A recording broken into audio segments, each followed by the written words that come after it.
کچھ دیر بھوکا رہنے کے بعد کھانا کھانے سے جسم میں طاقت آتی ہے اور دماغ تیز ہوتا ہے۔ اپنے ہاتھوں کا کچھ دیر مساج کرنے سے آپ بدن میں سکون محسوس کرنے لگیں گے، خون کی روانی بہتر ہو جائے گی اور ڈپریشن دور ہو جائے گا۔ خواب میں کالے رنگ کا لباس نظر آنا رزق میں تنگی کی علامت ہے۔ پیلے رنگ کا جوتا پہننے سے بچھو نہیں کاٹتا۔ روزانہ ناشتے میں دہی کا استعمال کرنے سے کبھی بھی خون کی کمی نہیں ہوگی۔ خالی پیٹ اخروٹ کھانے سے بال چمکدار اور مضبوط ہوتے ہیں۔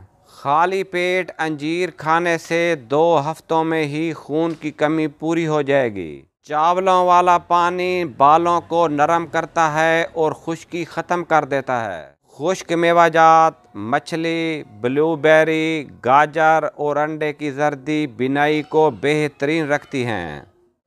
کبوتری کا انڈا کھانے سے دماغ تیز ہوتا ہے۔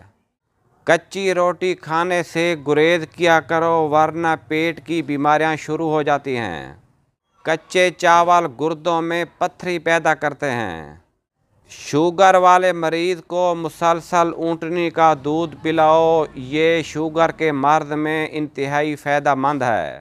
بکری کا دودھ جسم کی تھکاوٹ دور کرتا ہے اور قوت باہ میں بے پناہ اضافہ کرتا ہے۔